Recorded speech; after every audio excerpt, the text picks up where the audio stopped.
guys, this is Jonathan from Instruimos and welcome to today's lesson. Today's lesson is past simple, es el pasado simple. Es un tema en el cual las acciones inician en el pasado y terminan en este. Inician en el pasado y se quedan en el pasado. Es sumamente importante tener claro dónde inician y dónde terminan las acciones de cada tema gramatical que vayamos viendo. En este caso es totalmente en el pasado. A diferencia del presente perfecto, que en español sería la conjugación de los verbos ha ido, yo he jugado, yo he caminado, en este tema no decimos exactamente cuándo termina la frase, cuándo termina la acción. Hay que compararlos porque van estrechamente relacionados. Más adelante ustedes se darán cuenta que tienen una relación estrecha para hablar acerca de experiencias de vida y brindar más detalles acerca de estos. El tema del día de hoy, vamos a usar los verbos regulares y verbos irregulares. ¿Cuáles son los verbos regulares y cuáles son los verbos irregulares? Los verbos irregulares son aquellos que pertenecen a esta lista de 3 columnas que en algún momento de su vida escolar o en algún momento en un curso de inglés a ustedes les han brindado. Es una lista de 3 columnas que dice infinitive, que dice past simple y que dice past participle. Los verbos irregulares son sumamente importantes porque es que no hay una sola forma, no hay una sola regla gramatical que me ayude a definir cómo un verbo irregular queda en pasado. Por ende, lo único que nos queda con esto es aprender una lista base de memoria. Son varios y para empezar a recorrer un camino académico, la mejor opción es aprenderme algunos de memoria. Entonces, hay verbos regulares y verbos irregulares. Los regulares generalmente van a estar en el pasado representados con la ed. Entonces vemos que el verbo base es paint, paint, paint, y para ponerlo en pasado simple, painted. En este momento digo Leonardo pintó, Leonardo pintó, Leonardo pintó Last Supper in 1498. My old dog died last year. The war lasted for 6 years. I took the train this morning. Entonces, si pueden observar en este momento, tenemos todos los verbos en pasado. Son regulares. ¿Cómo sabemos si son regulares? Pues porque van a ir terminados en D o en ED. Pero, como pueden observar, el verbo acá ya stuck. ¿Por qué stuck y no taked? Porque este es un verbo irregular. Y la única forma de yo saber si es un verbo regular o irregular, vuelvo al mismo punto, es aprendiéndose una lista base de verbos que me ayude a definir cuáles son regulares y cuáles son irregulares. Eso como primera medida. Segundo, me debo aprender el pasado de cada uno de esos verbos irregulares. Entonces yo sé que el pasado de take es took y así voy a formar la frase en pasado simple. Entonces, primer tip, aprenderse bien una lista de verbos irregulares, una lista base, no se los tienen que aprender todos, con una lista base es suficiente para que ustedes vayan avanzando en el conocimiento de este tema. Pero es muy importante, por eso lo estoy recalcando tanto.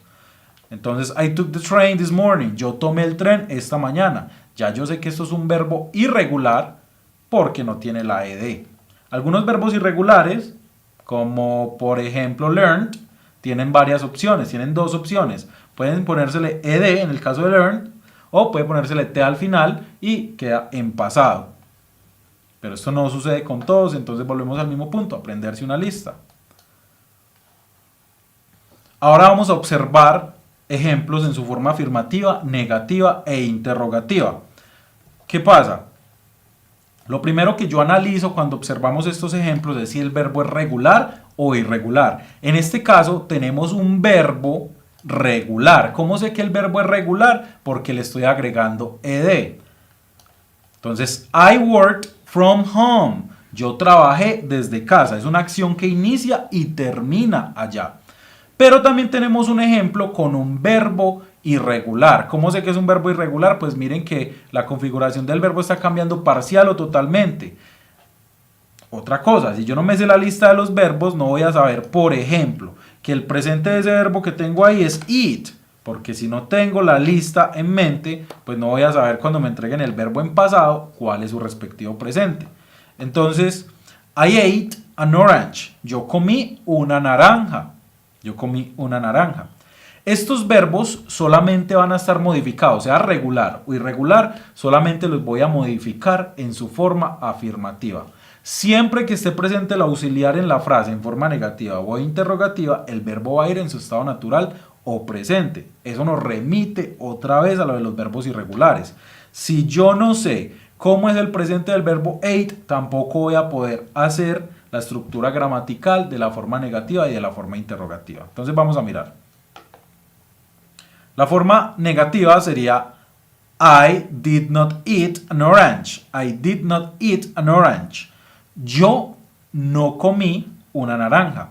Entonces, cuando ya está presente el auxiliar, recuerden que la única función de los auxiliares es ayudarle al angloparlante, al emisor y al receptor del mensaje a definir en qué estructura gramatical o en qué tiempo estamos hablando.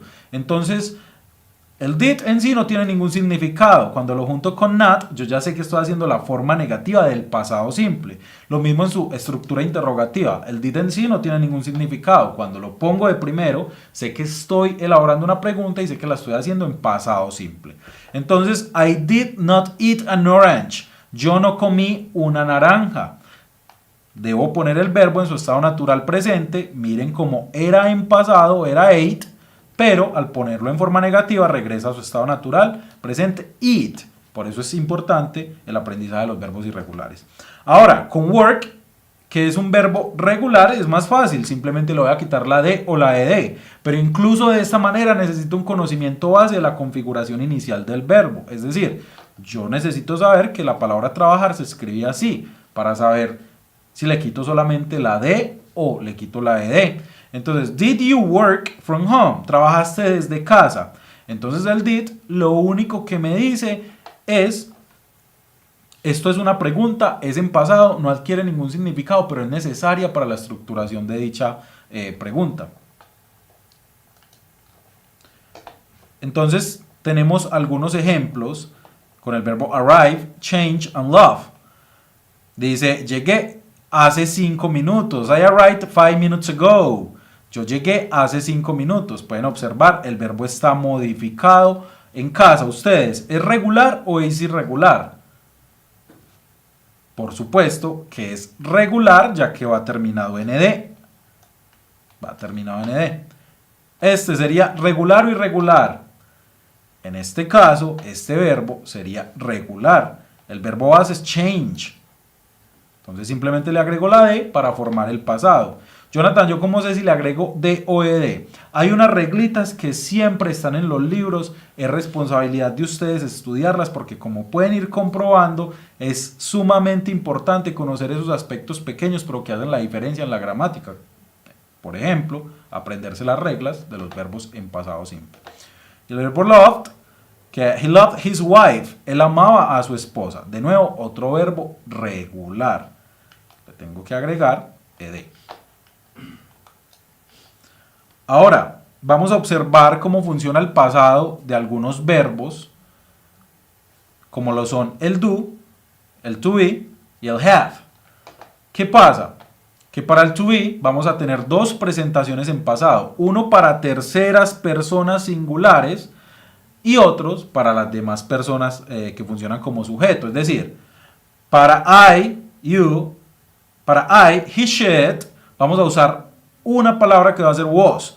Para todos los demás va a funcionar el were. Entonces, terceras personas singulares más primera singular, vamos a usar el was. Las demás vamos a usar el were. Entonces, el pasado del verbo to be sería I was. You were. He, she, was. We were. You were. They were. El verbo have. El pasado para todos los pronombres sería had. Had. I had. You had. He, she had. We had. You had. They had. De nuevo, ahora ustedes en casa. Sería I was. Sería you were. Sería he, she, it, was. Sería we were. Sería you were.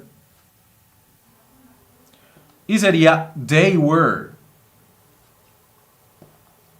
Had es la pronunciación y es la palabra para todos los pronombres. I had, you had, he had, she had, it had, we had, you had, they had. Así funcionaría el pasado del verbo tener. Ahora el verbo do. Si ustedes se fijan, el pasado del verbo do es idéntico al auxiliar. Jonathan, ¿y yo cómo sé cuándo esa palabra está haciendo las veces de verbo o de auxiliar en la frase? Es muy sencillo. La ubicación de la palabra y el conocimiento de la gramática me ayudan a definir si eso es un verbo o es el auxiliar. Ejemplo, si yo digo I did my homework, yo puedo definir que si sé la estructura en la cual hay un sujeto, un verbo y un complemento en una forma afirmativa, puedo decir que esto está haciendo las veces de verbo y que dice yo hice mi tarea. Yo hice mi tarea.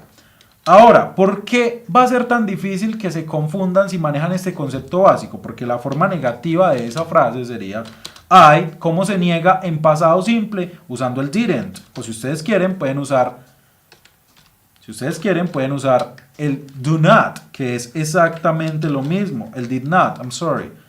Did not, y es exactamente lo mismo. Recuerden que usar contracciones no siempre nos hace más informales. En este caso, menos formal, que es diferente. Pero el didn't no es algo informal. Suena menos formal que decirlo largo. Siempre que yo quiera sonar más formal en inglés, voy a usar las formas largas del tema que sea que esté hablando. Ok. Entonces, I didn't, y este verbo, que coincidencialmente se escribe idéntico al auxiliar, en su forma negativa ya pasa a su estado natural. De nuevo, ¿cómo es el estado natural de ese verbo? Es decir, el tiempo presente del verbo did. Si yo me hice una lista base de verbos irregulares, fácilmente puedo decir, es do. I didn't do. I didn't do. Jonathan, ¿y ahí qué dice? Yo no hice. Recuerden que el verbo nunca se modifica en forma negativa o interrogativa, solamente se modifica en forma afirmativa. So, I didn't do my homework. I didn't do my homework. Yo no hice mi tarea. Entonces, ahí podemos ver lo mismo en la forma interrogativa. En la forma interrogativa, did you do your homework?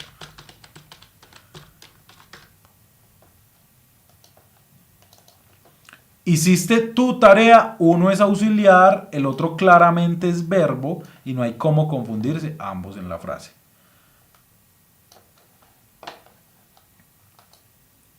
Ok, resulta que, por ejemplo, el verbo to be, siendo pasado simple, tiene su propia forma de negar y de preguntar. Es decir, cuando sea el caso del verbo to be, cuando yo estoy usando was o were, nunca voy a preguntar con did ni voy a negar con did. El verbo to be, en este caso, tiene su propia forma de negar y de preguntar. Aún así es pasado, pero tiene su universo gramatical aparte. Entonces sería I was, you were, he, she, it, was, we were, you were, they were. So, negative structure. La forma negativa, si usted quiere, puede usar el was not. El was not. O, si usted quiere, usa la contracción. De nuevo, formas largas son más formales y en este caso la contracción hace parte de la gramática. Entonces no es que lo haga informal, lo hace menos formal. I wasn't. En las cuestiones de formalidad e informalidad muchas veces depende del tono que usted use para expresar sus ideas. I was not, I wasn't.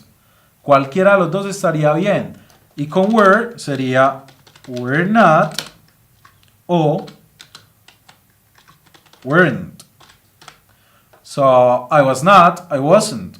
You were not, you weren't. Weren't. Recuerden que esto es un apóstrofe que está reemplazando generalmente una letra. Entonces, en ese caso está reemplazando la O. So, I wasn't, you weren't, he, she, it wasn't, We weren't, you weren't, they weren't. Ahora ustedes en casa. I wasn't. You weren't. He wasn't. She wasn't. It wasn't. We weren't. You weren't. They weren't. Was I? Were you? Was he? Was she? Was it? Were we? Were you? Were they?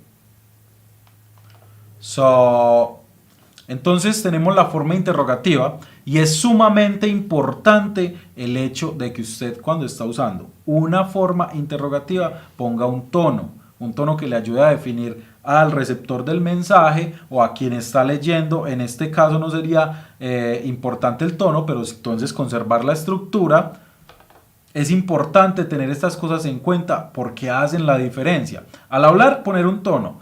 Y al usar la forma interrogativa, conservar las estructuras. ¿Por qué hago esta aclaración? Porque uno de los principales choques culturales al aprender el idioma, cuando estoy en un país angloparlante, por ejemplo, es notar que todas estas estructuras gramaticales del libro, o muchas de ellas en el inglés cotidiano, en el del día a día, no se usan. Ejemplo, acá me dicen, were you, por ejemplo, were you in Miami? Estuviste en Miami.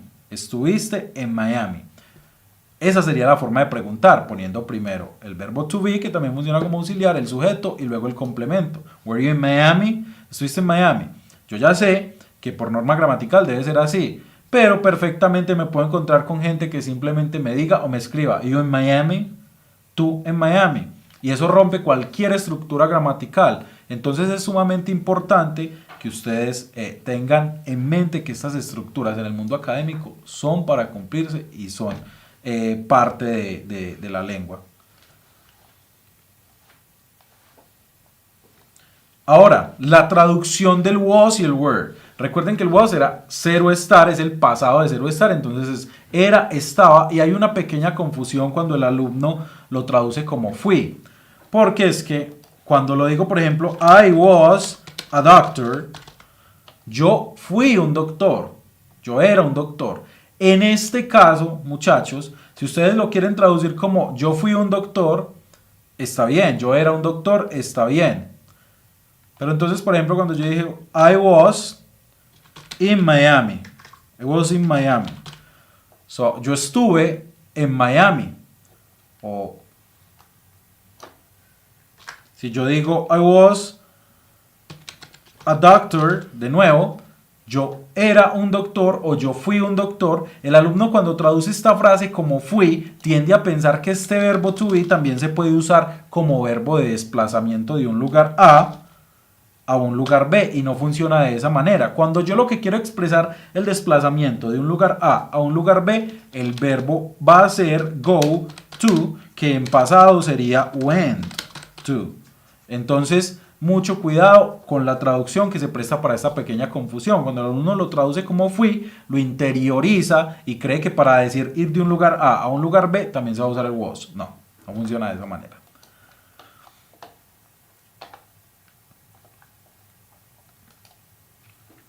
Ahora también tenemos otro verbo que funciona exactamente como está funcionando el verbo to be en este caso.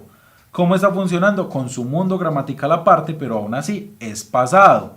Entonces tenemos el could. I could, you could, he could, she could, it could, we could, you could, they could. ¿Qué pasa? Este verbo puede tener varias traducciones, puede significarse podría o puede significar pude. Se usa para hablar acerca de habilidades que tenía en el pasado y que hoy en día ya no poseo, descripciones físicas que se podían dar de mí o de otros en el pasado y que hoy en día ya no. Cuando se usa el pasado, no necesariamente es que la persona de la cual estamos hablando esté muerta. ¿Por qué hago esta aclaración? Porque muchos alumnos tienden a pensarlo, ya que se encuentra, es bastante común encontrar el pasado simple en las biografías. Pero no quiere decir que la persona a la que se esté hablando se está muerta. Teniendo esto, esto claro, esto que les acabo de decir respecto a que se usa para hablar acerca de habilidades que antes tenía y ahora no, o descripciones que antes se me podían brindar a mí o a otras personas y ahora no, pues podemos llegar a la conclusión de que no necesariamente tenemos que estar a hablar de alguien que está muerto. Entonces, yo puedo decir, Pibe Valderrama could score many goals.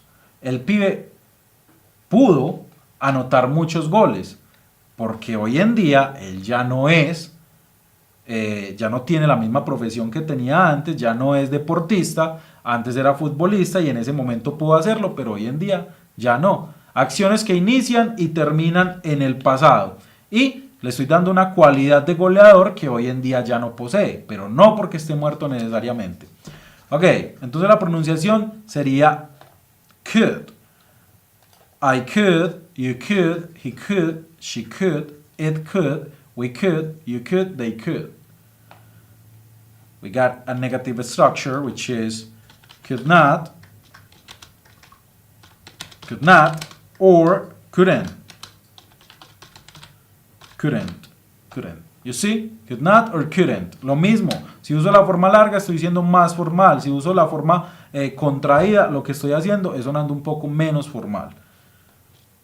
Para todos funciona igual. No es que cambie para he, she o it. No, en este caso para todos funciona de la misma manera. Entonces, I could, you could, he could, she could, it could, we could, you could, they could. I could not. You could not. Or you couldn't. I couldn't. He could not. He couldn't. She could not. She couldn't. It could not. It couldn't. We could not. We couldn't. You could not. You couldn't. They could not. They couldn't. Ahora ustedes en casa, ¿cómo sería? I could not. I couldn't. You could not. You couldn't. He could not. He couldn't. She could not. She couldn't. It could not. It couldn't. We could not. We couldn't. You could not. You couldn't. They could not. They couldn't. Entonces es simple. Después de cualquier verbo como could, que es un auxiliar modal, usted debe usar los verbos, ustedes muchachos deben usar los verbos en su estado infinitivo. Entonces yo podía caminar o yo pude caminar. I could walk. I could walk. Si usted me dice esto, yo le estoy entendiendo que esta habilidad antes la tenía y ahora no. Ya no puede caminar. Ah, yo podía caminar. Entonces lo está diciendo en pasado. Recuerden que esto también se podría traducir como yo podría caminar, pero en otros contextos. El día de hoy simplemente lo vamos a ver como pasado. I couldn't walk. Acá ya cambia totalmente la cosa porque ya empieza a decir, ya lo que dice es que sí puede caminar en este momento. Si yo digo, yo no podía caminar, se puede inferir que en este momento sí lo puede hacer. Y la pregunta sería, could you walk? ¿Podías caminar? ¿Podías caminar? Ahí tenemos las tres estructuras que acabamos de ver. Entonces, para recalcarlas, porque siendo pasado, no se van a negar ni con el did ni con el se van a preguntar con el did, sino que tienen su mundo gramatical aparte. Por eso lo estamos viendo en este momento. Entonces, este tiempo, este tema del pasado, generalmente va acompañado de algunas expresiones que van ligadas al tiempo. ¿Como cuáles? Tenemos las expresiones de frecuencia, que serían los adverbios de frecuencia. I always try to be friendly. Yo siempre traté o intenté o probé siendo amigable o ser amigable. En este caso, como traduce I always tried, yo siempre intenté ser amigable. Entonces vemos el adverbio de frecuencia. He often called his parents. Él a menudo llamaba a sus padres. Vemos el adverbio de frecuencia. Recuerden que los adverbios de frecuencia tienen un detalle con la ubicación. Se van a ubicar en la frase antes del verbo principal de esta. Antes del verbo principal de esta. Entonces, acá el verbo va a estar ubicado antes de la palabra tried, que es el verbo. Acá el adverbio de frecuencia va a estar ubicado antes del verbo principal de la frase, que es called. Entonces, adverbio always antes de tried, adverbio often antes de called. They sometimes watched a TV show. Algunas veces ellos veían un show de TV. Vemos de nuevo, adverbio de frecuencia ubicado antes del verbo. Entonces, verbo regular, verbo regular, verbo regular. ¿Cómo lo distingo? Pues porque tienen la ed al final.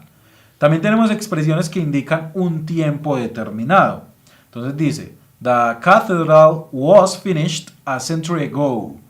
Entonces ese ago siempre hace referencia al pasado, pero no a un momento exacto en él.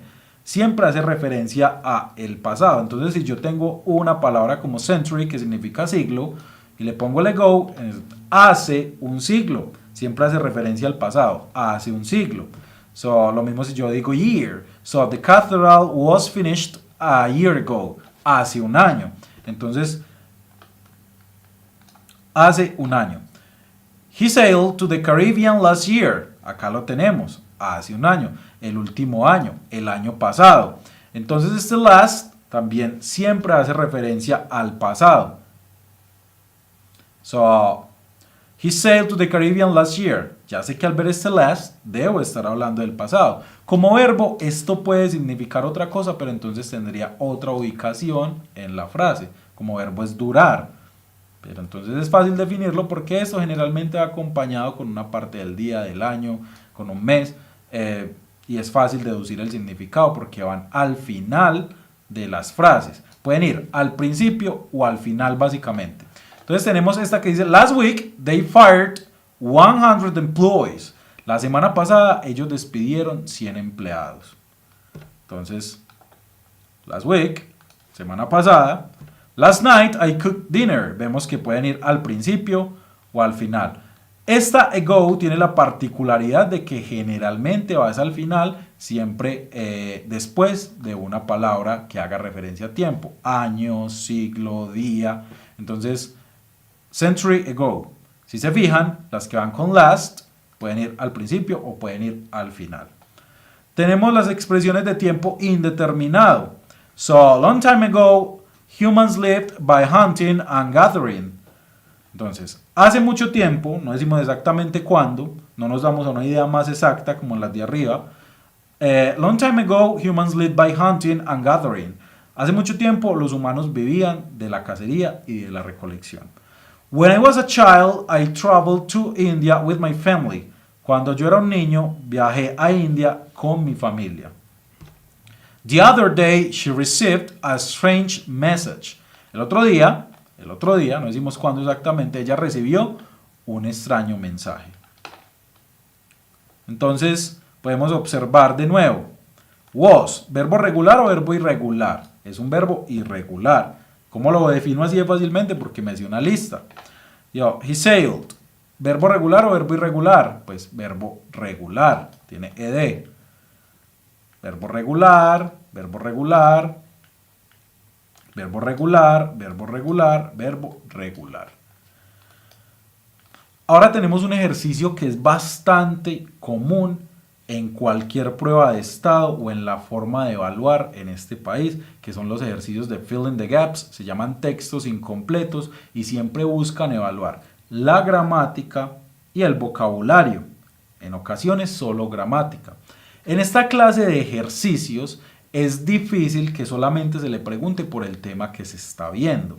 En nuestro caso elegimos un texto que está todo en pasado y tiene preguntas por el pasado, pero también recuerden que un texto se compone por muchas partes del discurso. Entonces le van a preguntar por muchas partes del discurso, no solamente el pasado. Y el entrenamiento para esta clase de preguntas debe ser así. La reunión de un conocimiento que usted vaya adquiriendo a través de su estudio del inglés, de varias partes del discurso, no de una en específico.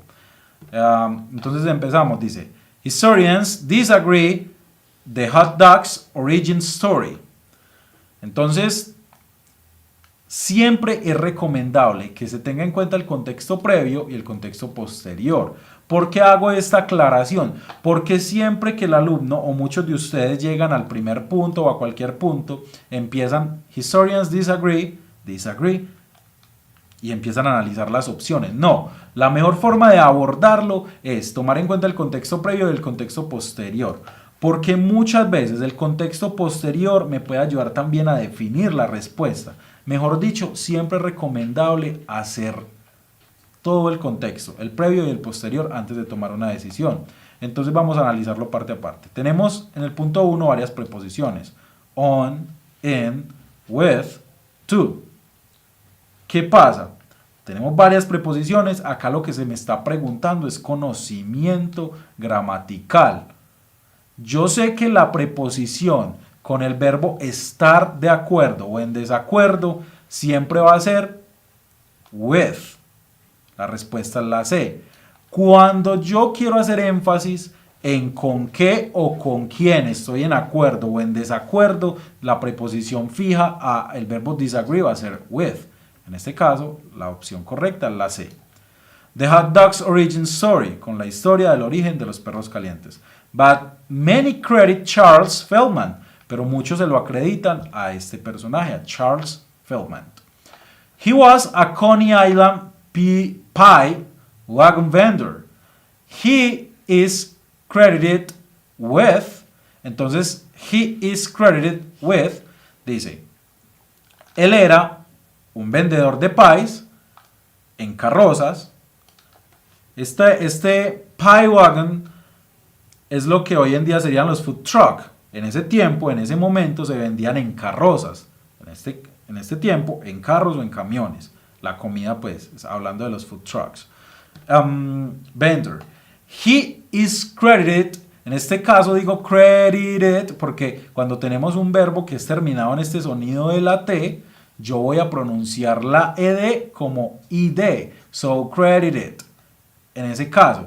Entonces, él es acreditado o a él se le acredita with the fast food. Entonces, llegamos al espacio. Antes tenemos una preposición. Después tenemos the fast food. Vamos a ver qué hay en el número 2.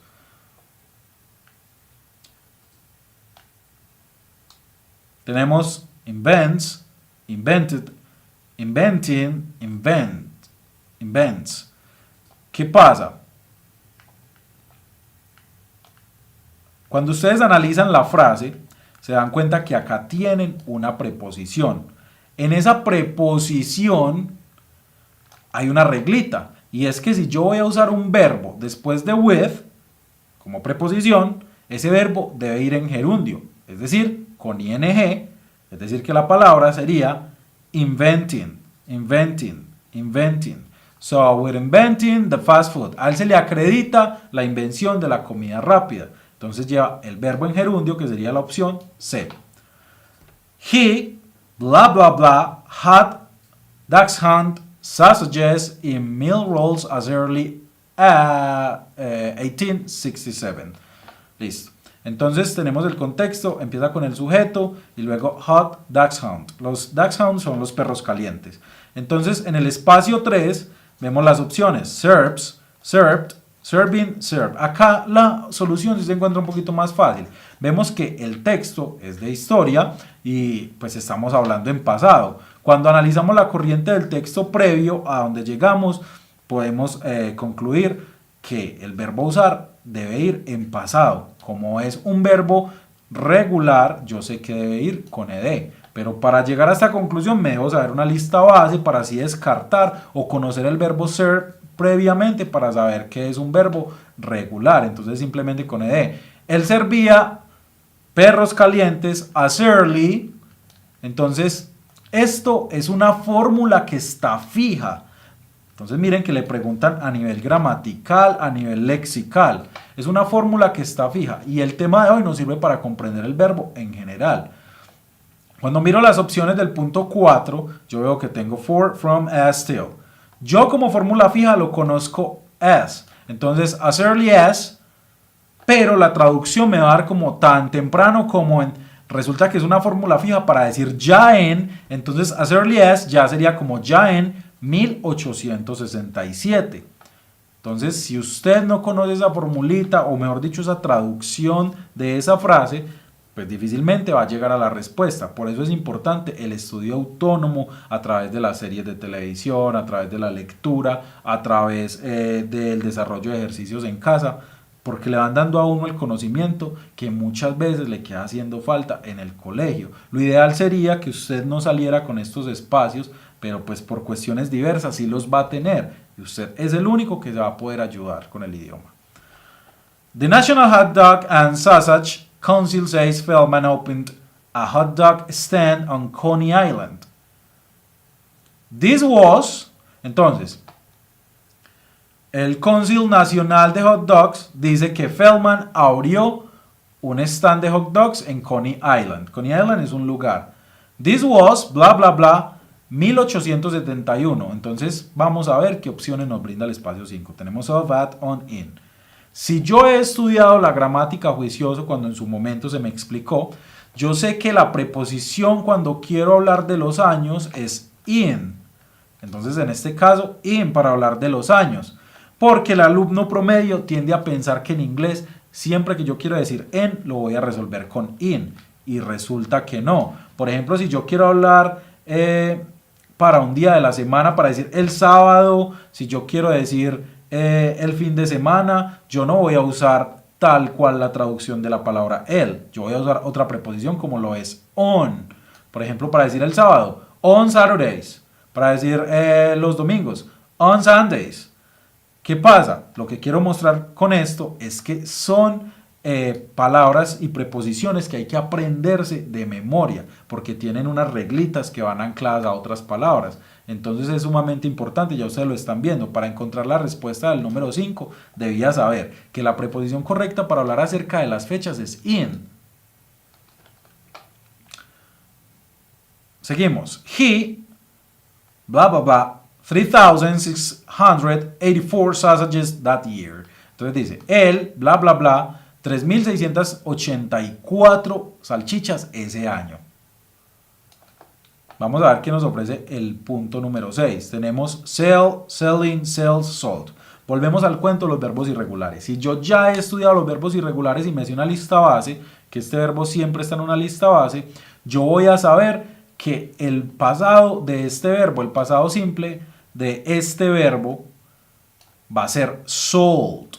De otra forma, no tengo cómo definir cuál sea el pasado del verbo sell. Podría estar adivinando y lo podría hacer de casualidad, pero para hacerlo con seguridad debo tener una lista base clara. Entonces yo sé que el pasado es sold y diría, él vendió 3,684 salchichas ese año. Sausages took Feldman far. Dice, las salchichas llevaron a Feldman lejos. By the turn of the century, hit, upscale. Entonces dice, para el cambio de siglo, él había, ¿cómo sé que es había? Esto es pasado perfecto. Esa es la contracción entre he y had, que sería had.